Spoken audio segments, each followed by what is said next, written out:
Et hâte de l'huile, chef. J'arrive.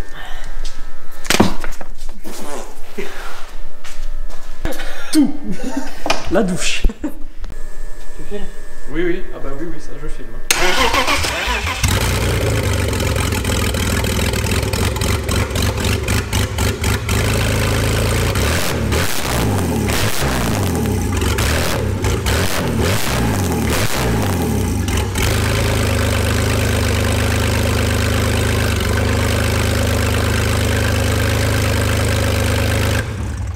Salut l'équipe, j'espère que vous allez bien. Bienvenue pour un nouvel épisode sur la chaîne. Aujourd'hui, on va tâcher de reprendre le chantier sur le 2,8 litres qu'il y a derrière moi. Tu vois qu'on a tout le faisceau moteur à repouiller sur le bloc. On va commencer par ça. J'en ai profité juste avant pour déposer donc l'actuateur de ralenti pour pouvoir voir s'il était bloqué ou pas. Comme tu peux l'entendre, à part un petit nettoyage, il a l'air d'être opérationnel, ce qui est plutôt une bonne chose déjà. La valve d'ISA, je l'ai démontée pour voir l'état du volet qui a l'air d'être plutôt pas mal. On va tester, voir si la partie pneumatique fonctionne toujours. Je vais te montrer ça tout de suite. Et j'ai déposé également le papillon de gaz qui était bien crado.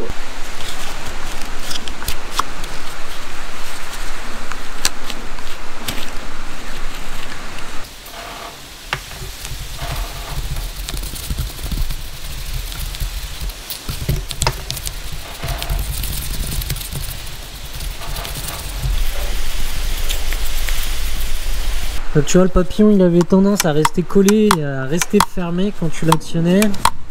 Là pour le coup ça a l'air d'être beaucoup mieux. Bon, il n'est pas parfait mais on l'a quand même sacrément bien nettoyé. Et ce sera déjà condamnable pour un premier redémarrage.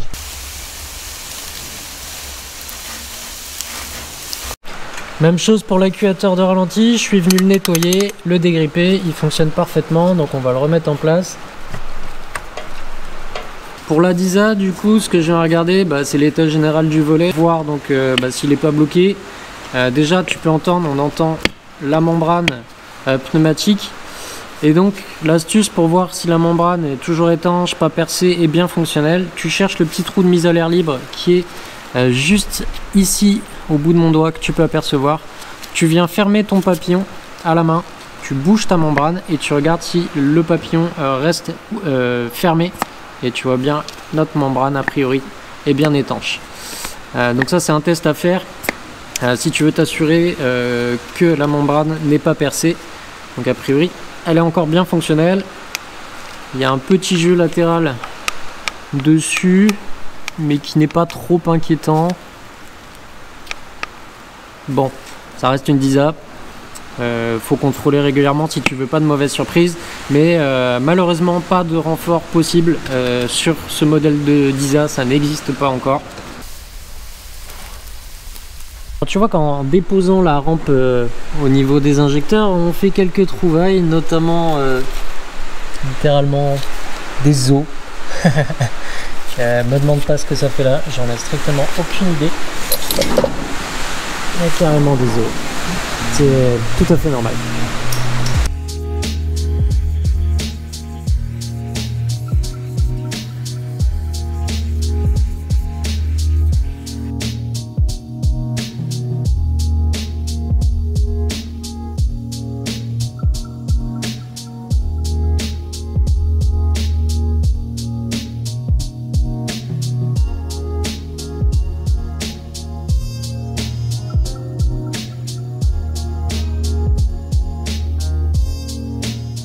Bon, bien tu vois, je viens de remettre en place la partie centrale du faisceau ici au niveau du papillon de gaz. On va brancher du coup le tout premier connecteur, si je le mets dans le bon sens c'est mieux, tac, voilà, l'actuateur de ralenti ici, tac, hop. Je vais tout de suite brancher mon papillon de gaz avant qu'il soit inaccessible, déjà que l'accès là n'est pas terrible. Est-ce que tu vois là où est ma main dans le fond, tac, là je viens de l'enquiller et après il faut le faire tourner pour verrouiller la bague, qu'il faut faire tourner jusqu'à un clic de verrouillage, tu l'entends bien, et s'il est bien engagé, le connecteur il est impossible à enlever, donc ça faut bien que tu t'assures de ça. Ça c'est capteur Rob arbre à cam côté admission, tac, si j'y arrive, forcément j'y arrive pas. tac, ça c'est bon. Donc papillon de gaz, c'est bon. Donc capteur Abracam, admission, c'est bon. On a normalement un connecteur pour l'alternateur qui vient prendre place juste là. Bon, à chaque fois je me gourde de sens. Voilà. Là je suis en train de frayer un chemin à ce faisceau là qui vient devant le bloc, notamment donc pour la partie prise qui nous sert à brancher hop, le petit Calorstar, le capteur admission Abracam, pardon, côté échappement, je te dis n'importe quoi, tac, et notre petite solénoïde de Vanos côté échappement, tac, voilà. Il nous manque la sonde de température qui est juste là, et celui-ci on l'envoie là-bas. Donc ici alternateur c'est bon, le faisceau on va prendre, tu vois, par rapport à l'ordre des sorties de l'araignée. Donc en haut on a donc la DISA comme tu as pu le voir, le gros faisceau qui part c'est devant pour donc le capteur Abracam échappement, solénoïde échappement, et qu'est-ce que je t'ai dit d'autre, et le Calorstar. La troisième sortie donc c'est pour l'alternateur. Quatrième sortie, on va sur notre sonde supérieure au niveau du filtre à huile. Celle du dessous c'est notre connecteur qui va jusqu'au papillon de gaz, excuse-moi. Celui du dessous, tac, et bah écoute, on l'a pas branché encore celui-là. C'est la sonde de température qu'on a juste là-bas. Donc ça on va le brancher tout de suite. Tac. Pour faire un bon cadrage en plus, c'est la guerre. Yep. Voilà. Et bah écoute, ici on est tout bon. On a tout câblé cette partie-là du faisceau. Normalement c'est tout good. Celui-ci donc je t'ai dit c'est pour le futur débitmètre. On essaiera de mettre au moins un débitmètre, un manchon d'admission, ce sera quand même mieux. Ici qu'est-ce qu'on retrouve ça, de mémoire c'est les capteurs Click-T, donc ça évidemment on va raccorder. Alors ce qui est coupé ici c'est normal, je vais juste faire deux petites gaines thermo, deux petites soudures, c'est tout simplement pour l'excitation du démarreur, tu vois, les deux petits fils qu'on a là. Ça tac tac tac tac, que je te dise pas de conneries. Le capteur point mort haut ici, tac, tu vois, on va le mettre, super important. Si t'as pas ça qui fonctionne ou un capteur défectueux, et bah ça démarre pas. Donc de toute façon si tu as un souci là-dessus, tu vas le savoir très rapidement. Comme tu peux voir juste derrière moi, j'ai mis les manchons d'admission et le débitmètre en place que j'ai connecté. J'ai également mis donc la durite sur la rampe d'injection qu'on va pouvoir brancher directement après le filtre à carburant sous la voiture. Qu'est-ce que j'ai fait d'autre? Oui, les petites comment dire, connectiques au niveau du démarreur qui étaient coupées, donc que j'ai ressoudé et que j'ai mis sous gaine thermo. J'ai bouché les divers durite qui restait à boucher et normalement on n'est plus trop mal. J'ai une dernière chose à faire, je vais te montrer. Entre le faisceau série 7 et le faisceau série 3, il y a une dernière chose, tu vois, c'est la petite sonde de température de culasse qu'on a juste là-bas, qui n'est pas la même, le connecteur n'est pas le même. Donc on va récupérer la sonde de température de culasse série 3 sur une culasse série 3. On échange ces pièces là et on devrait être vraiment pas mal.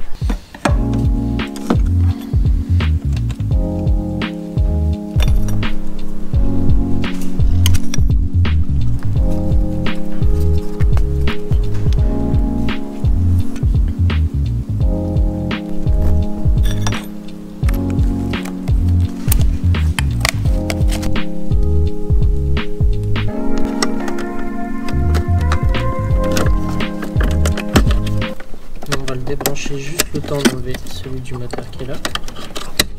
Tac. Zac.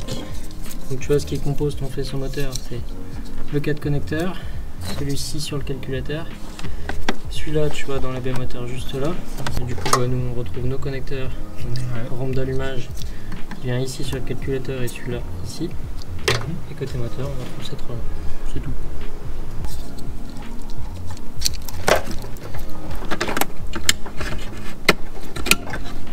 Zac. Celui-là.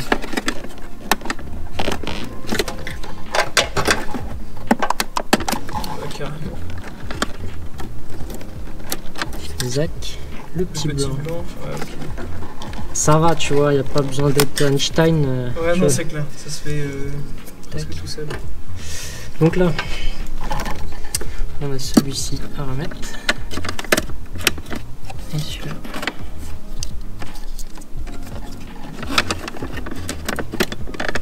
Bien les gars, petit topo. On a tout plugué donc sur la 328i berline, donc sur le calculateur existant. Et on a mis également la masse à la caisse, le circuit de carburant, je te montre ça. On est venu mettre un filtre à carburant juste avant la rampe d'injection. Et du coup ici on s'est repiqué directement en sortie de pompe. Donc les bougies sont retirées, les bobines sont retirées, donc là ça ne va pas démarrer. Et là le but ça va être d'amorcer, de faire monter la pression d'huile. Et théoriquement si tout va bien, après quelques coups de clé, le voyant de pression d'huile devrait disparaître. Bon les amis, on est paré et on prend quelques précautions quand même. Le faisceau c'est tout bon, l'alimentation de carburant c'est tout bon. On a notre plus et notre moins avec la masse moteur. Le retour de carburant dans un bidon. Donc là on va donner le premier coup de clé, déjà voir si le démarreur tourne, ce qui serait déjà une bonne première chose. Donc les bougies du bloc sont enlevées, comme ça va permettre au démarreur de tourner assez vite. Et ça devrait faciliter au passage le réamorçage de l'huile.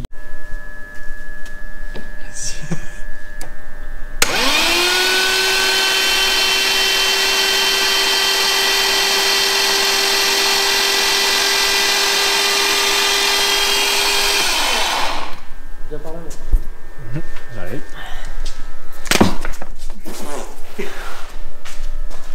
Tout. La douche. Et petit aléa du direct. Du coup, les 3 bar 5 de la pompe, ils sont bien là. Ils sont bien là, enfin plutôt du régulateur. Bref, on a rajouté des colliers au circuit de carburant. Chose dont le collègue m'a sorti. Non, 3 bar 5, c'est bon. C'est bon. Et truc assez incroyable, c'est que en sortie de pompe de la 328, quand on a soulevé la banquette, il n'y avait pas de collier en sortie de pompe depuis X temps. Bref, on en a mis partout. Et puis on est reparti pour faire la mise en pression d'huile du bloc. Le retour carburant, il est bien dans le bidon?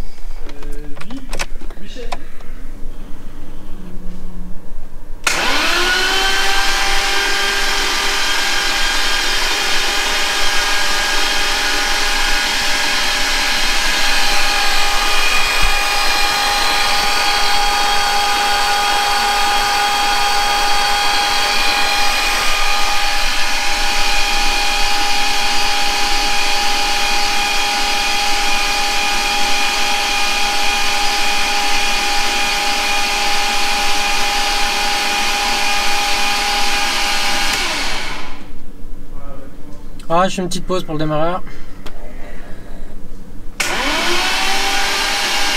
Et hâte de l'huile, chef!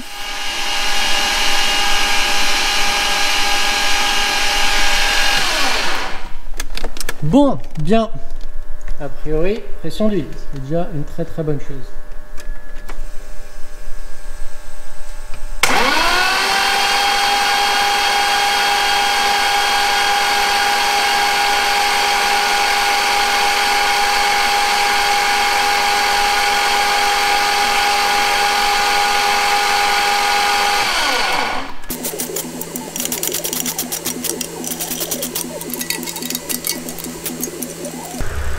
Accessoirement, on avait dû mettre 2-3 litres de trop dans le bloc.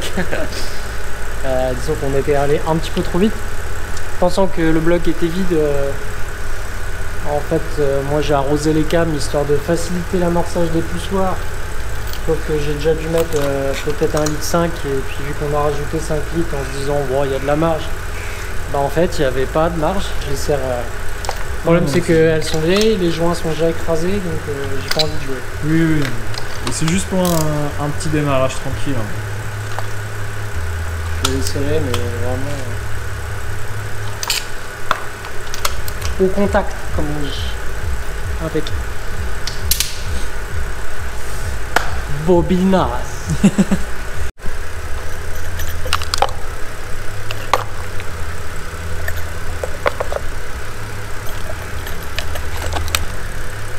J'ai tellement peur. J'ai trop peur qu'il démarre pas. Ou alors qu'il démarre et qu'il... Bah, il va peut-être démarrer du premier coup, il va peut-être absolument pas démarrer du premier coup. Non, ça va bien. Je me dis stop, de toute façon. Masse c'est branché, plus c'est branché. Carburant, on a mis les côtés. Non, mec, j'ai trop peur.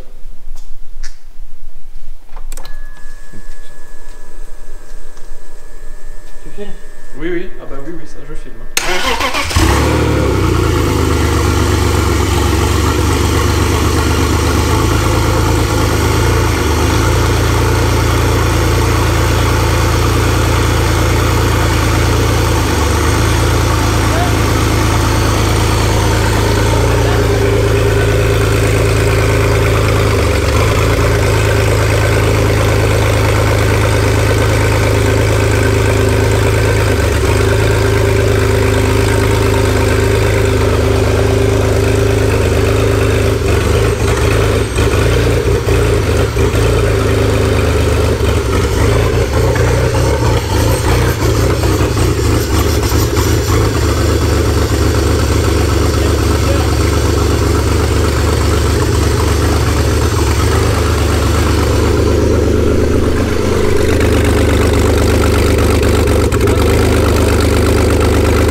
Pas loin du quart de tour. Ah ouais. Incroyable.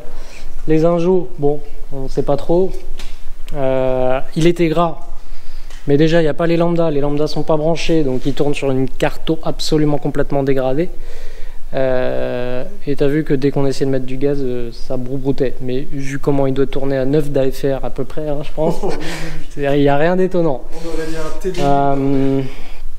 De toute façon, on ne veut pas le faire tourner trop longtemps sans eau, c'est pas le bon plan. Déjà, il a tourné convenablement. Bon, la culasse n'a même pas eu le temps de monter en température, hein, mais faut éviter de faire plus que ça. Bah écoute, prochaine étape, c'est branchement des lambdas. On va brancher tous les lambdas correctement. Le débitmètre, je sais pas s'il est flingué, pas flingué, ce qu'il envoie comme valeur.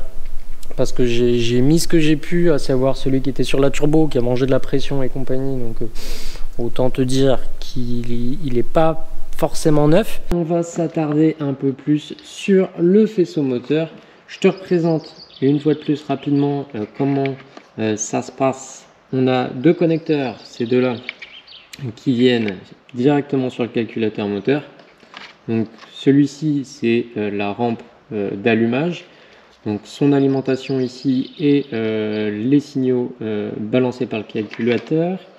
Ici on a deux câbles d'alim et celui-ci vient directement également sur le calculateur.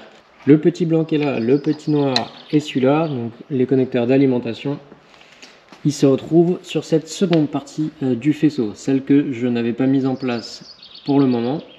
Donc c'est ça qu'on va tâcher de mettre en place convenablement, histoire que on ait un fonctionnement moteur théoriquement normal. Ici donc on retrouve les deux derniers connecteurs qui prennent place directement sur le calculateur moteur. Ça, ce sont nos différents connecteurs. Donc il y en a qui viennent dans la boîte à fusibles directement et les autres permettent de se brancher, notamment tu vois ceux-là, sur le reste du faisceau que je viens de te montrer juste avant. Ici on retrouve quelques fusibles et deux emplacements de relais. Ici, c'est tout simplement le connecteur qui vient sur la boîte de vitesse pour le signal de marche arrière. Et là, nos 4 sorties vers nos lambdas. Alors, est-ce qu'elles sont interchangeables? Non, on ne peut pas se tromper. Elles ne sont pas interchangeables.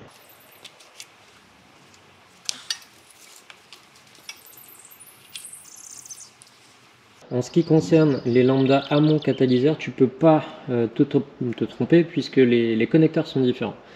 En ce qui concerne les lambdas aval catalyseur, là par contre les connecteurs n'ont pas de détrompeurs différents, ils sont interchangeables a priori. Donc après à savoir qui est quoi et si on les a inversés ou non, là je t'avoue que c'est un peu séchage, je ne sais pas trop. En tout cas on les branche comme ça dans un premier temps. Et on tâchera d'investiguer histoire de savoir si on ne sait pas planter et inverser. Je regarderai tout simplement comment c'est câblé sur celle-ci. Maintenant on va connecter tout ce qui va sur le calculateur moteur et il ne nous restera plus que les connecteurs d'alimentation qu'on va rechoper sur la voiture. Je vais récupérer les relais de la voiture et on va voir comment on est.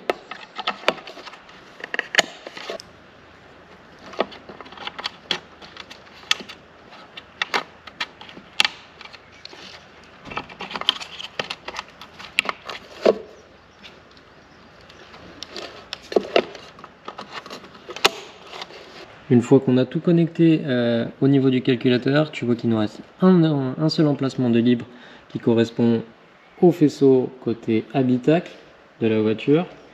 Ici, on retrouve donc 3 connecteurs d'alimentation. Donc on en a déjà 2, donc à savoir les blancs qui viennent sur la partie du faisceau d'alimentation ici. Donc le 8 broches et le petit 2 broches blanc. Donc ça, on va les mettre en place tout de suite.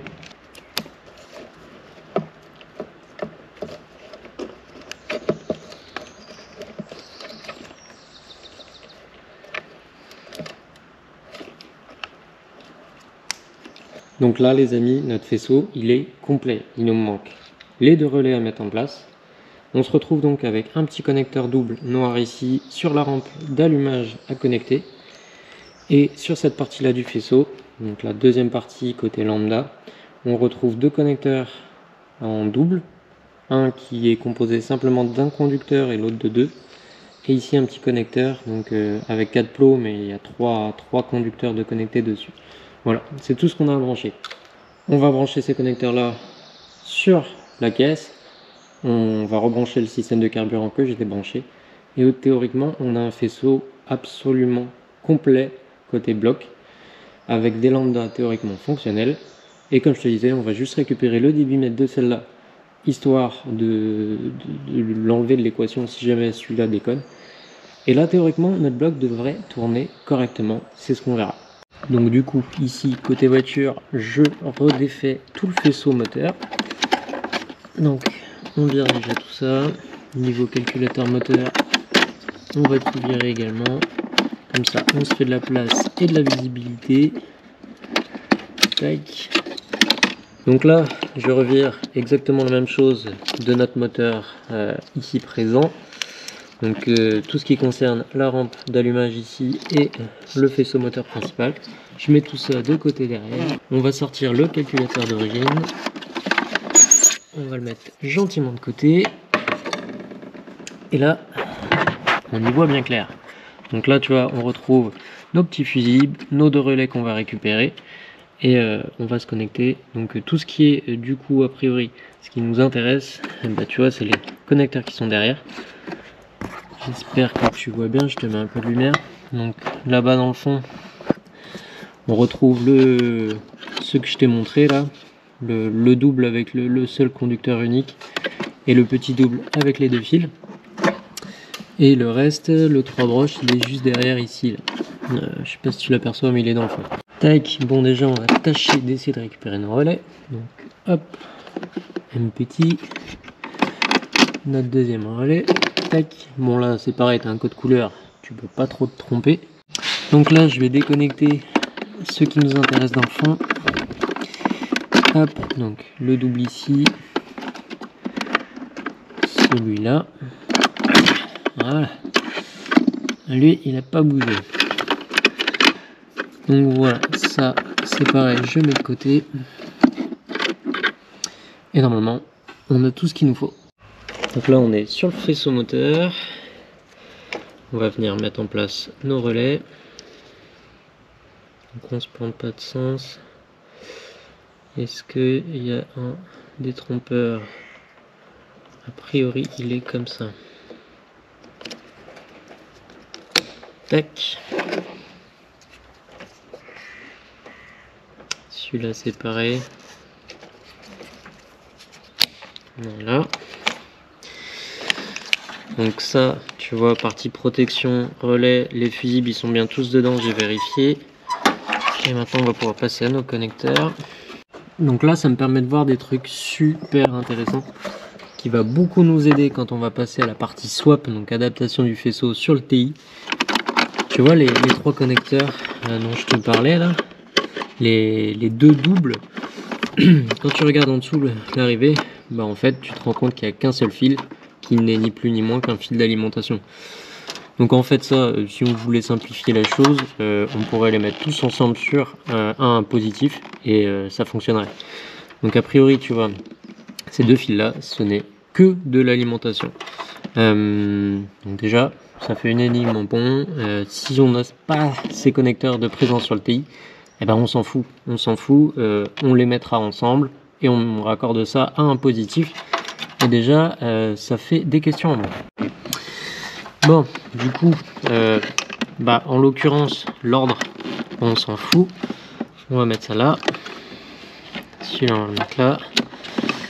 Il n'y a pas de polarité, on s'en fout, c'est que du positif. Celui-ci, celui-là, notre triple. Donc là, par contre, tu vois, on a probablement un fil d'alimentation qui est le rouge. Et ces deux-là, pour l'instant, j'ai aucune idée de ce que c'est. Tac. S'il y en a qui ont la réponse d'ailleurs, surtout dites-moi. N'hésitez surtout pas à me donner des infos là-dessus. Je suis preneur, ça pourra grandement aider pendant le swap, pour le swap du TI. Donc tac tac tac, là on est bon là. Et il nous reste le fil qui va sur le petit connecteur pour l'alimentation de rampe d'allumage. Donc celui-là pour la rampe d'allumage, zac, hop, tac. Là on est presque complet les amis, et il ne reste plus qu'à brancher celui-ci sur le calculateur moteur. Hop, dernier connecteur, donc celui-là qui va jusqu'à la partie caisse, la partie faisceau de la voiture. Hop, et voilà, tout est branché les amis. Donc là on est sur le faisceau absolument complet. Donc tu as vu, j'en ai profité pour mettre le calculateur avec l'anti-démarrage de supprimer. On a mis nos relais, nos boîtes, le faisceau complet avec les lambdas théoriquement fonctionnels. Je vais juste récupérer le débitmètre, quoique on peut même tenter comme ça, voir déjà comment se comporte le bloc. Est-ce qu'on retrouve un moteur un petit peu moins gras, parce que comme tu as pu voir, ça fumait CER, et à mon avis, en AFR, ça devait être bien gras. Je vais remettre le circuit de carburant, et moi, ce que je te propose, c'est déjà de faire un essai comme ça. On va voir comment ça se comporte. Bien les amis, on est reparti pour un second essai. Toujours sans eau, mais cette fois-ci avec le faisceau complet. Encore un grand moment. On va voir comment ça se comporte.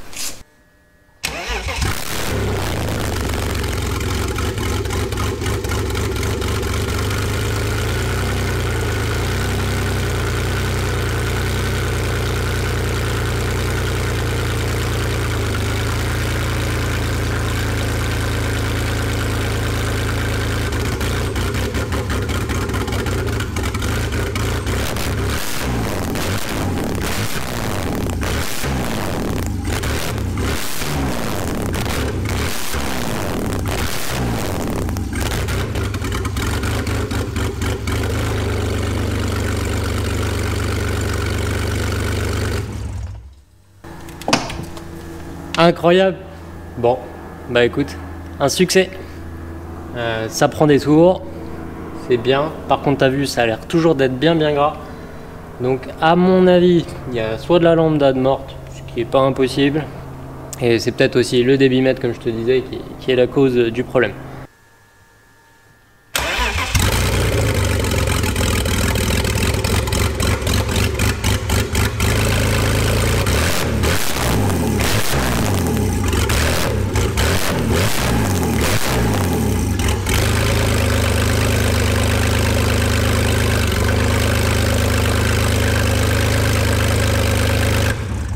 Bon, je fais un dernier petit test. J'ai remonté une ligne d'échappement quasi complète et j'ai débranché le débitmètre. Je ne l'ai pas remplacé par un autre, mais je l'ai simplement débranché. Et on va voir ce que ça donne.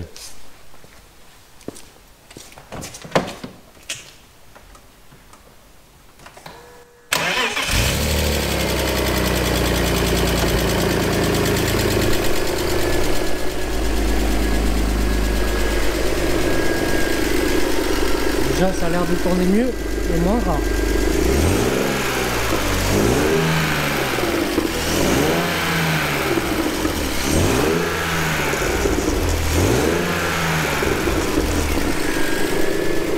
tourne nickel.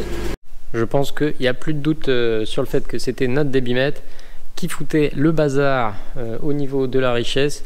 Je sais pas ce qu'il envoyait comme valeur, mais tu vois que débranché, ça se comporte beaucoup mieux. Il n'y a plus de fumée, il a l'air de tourner plus rond et avec une richesse beaucoup plus convenable. Donc prochaine étape, il faudra tout simplement essayer de le faire tourner avec un débitmètre correct et puis le mettre en eau, ce qui nous permettrait de lui faire un petit cycle de chauffe complet, le faire tourner plus longtemps, refaire les niveaux, etc. Notamment pour l'huile. Et puis le faire tourner un peu. Les poussoirs, franchement, ça n'a pas l'air trop mal. Mais ça lui ferait grand bien de pouvoir tourner convenablement pendant un certain temps, histoire de faire un cycle de température complet. Et puis de pouvoir le faire monter un peu en régime, histoire de réamorcer et de refaire circuler l'huile bien comme il faut dans le haut moteur et la culasse. Et puis bien relubrifier nos petits poussoirs. Voilà les amis. Moi je vous laisse là-dessus pour ce petit épisode. On aura déjà quand même pas mal avancé. On a un bloc qui tourne, on a un faisceau complet opérationnel. Maintenant, une fois que tout sera ok au niveau du bloc et qu'on sera sûr qu'il tourne nickel avec un débitmètre, etc., on pourra passer à l'aspect swap. Donc envisager de regarder par rapport à pour pouvoir faire la même chose, mais non pas sur la 328i, mais réussir à faire tourner le moteur sur le TI. Et là va y avoir un peu plus de challenge. Il y aura sûrement du faisceau à checker, à voir qu'est-ce qu'il y a à faire en modif. Ça va être surtout ça l'aspect un peu plus pénible de la chose. Mais bon, voilà, au moins on a déjà un moteur qui tourne. Le WS, etc. off, ça fonctionne. On a un faisceau lambda complet. J'y vois déjà un petit peu plus clair sur certains connecteurs, puisque tu vois, ça m'a permis de constater que certains connecteurs sont entre guillemets presque inutiles, puisque en fait ça fait des groupements de connecteurs juste pour faire une alimentation en plus 12 volts. Donc typiquement s'ils sont absents sur le TI, c'est pas bien grave. On fera des petits connecteurs homemade pour pouvoir amener des positifs là où il faut en emmener. Là où ça va être plus compliqué, c'est les autres fils qu'on va devoir identifier, savoir ce que c'est, à quoi ça correspond, est-ce qu'il y a une correspondance sur le TI ou pas. C'est ça qui va être potentiellement un peu plus compliqué. Et sur ce les amis, moi je vous dis à la prochaine, à très vite pour un nouvel épisode. Ciao!